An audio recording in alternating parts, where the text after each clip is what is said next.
la pompia, l'ho trovata, è questo qua, è un ramo di pompia questo. No, cerchiamolo. Forse l'ho trovata, questa è la pompia.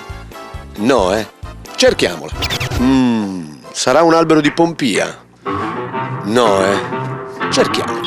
Signora, mi scusi, sto cercando il frutto della pompia. Mi sa dire dove lo trovo? Perché so che c'è in giro in paese, ma non lo riesco a trovare. Vuole proprio il pompelmo, quello? Sì, proprio il frutto, la pianta. Adesso glielo faccio vedere più avanti. Oh, finalmente abbiamo trovato una signora che ci fa vedere dov'è la pianta della pompia. È tutta la mattina che cerchiamo. Cosa ha comprato, signora?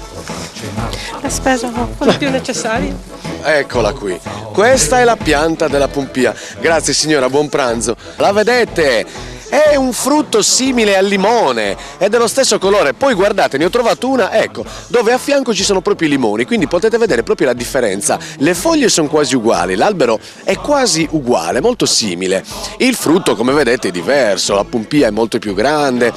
Aspetta, salgo che ve la faccio vedere proprio da vicino. Vedete? È un frutto molto più grande, io non lo stacco perché insomma da qua ci lavorano le persone. Ha un profumo simile al limone, ma è diverso. E da questo frutto nasce la marmellata, nasce il liquore, nascono una serie di cose che adesso andiamo a farvi conoscere. Allora, questo è il frutto che voi avete qua in pasticceria. Da questo momento comincia il trattamento. Cosa si può fare da questo frutto? Prima di tutto si toglie la parte gialla. E da questa parte gialla si utilizza per fare la marmellata di pompia. Poi si fa un foretto, si fa un foro e si toglie l'interno di questo agrume e viene pulita. Dopo di questo, quando è pulita la pompia, va bollita e poi lavorata col miele. Una volta che diventa così, questa è sapompia lessata, poi lavata e messa a cucinare con il miele per ore ed ore, un procedimento lungo. A questo punto da sapompia cosa possiamo fare? Possiamo mangiarla così a fette come un dolce. Quindi il dolce è questo qui, lo vedete? Questo si taglia a fette, che è un dolce che adoperiamo nei matrimoni, nei battesimi.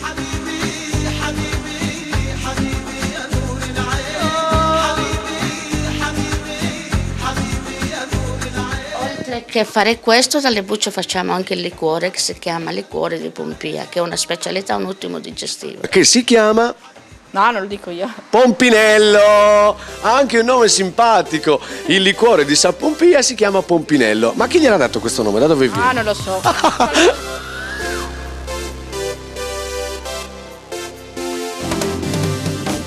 E i turisti come lo richiedono di più? Richiedono di più il liquore oppure la pompia proprio da mangiare? Sì? La pompia.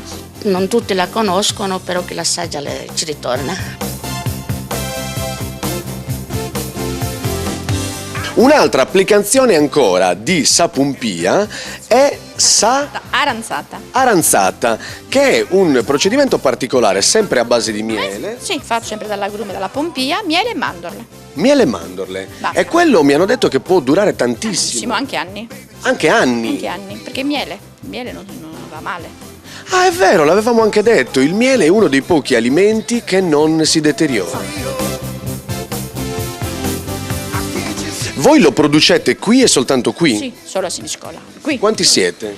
Noi siamo in 5 in presidio. 5. Cosa vuol dire presidio? Presidio slow food per tutelare il prodotto. Ah, avete creato...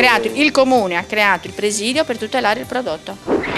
Avete capito? Quindi da un frutto si possono fare tantissime cose buone, interessanti, che valorizzano la nostra produttività. Perché noi per che cosa siamo famosi? Per il mare e per i prodotti tipici. Giusto. Teniamoci quelli che quello è il nostro futuro. Sì, il nostro futuro sì. Bisogna tutelare i nostri prodotti. Assolutamente sì, e farli conoscere.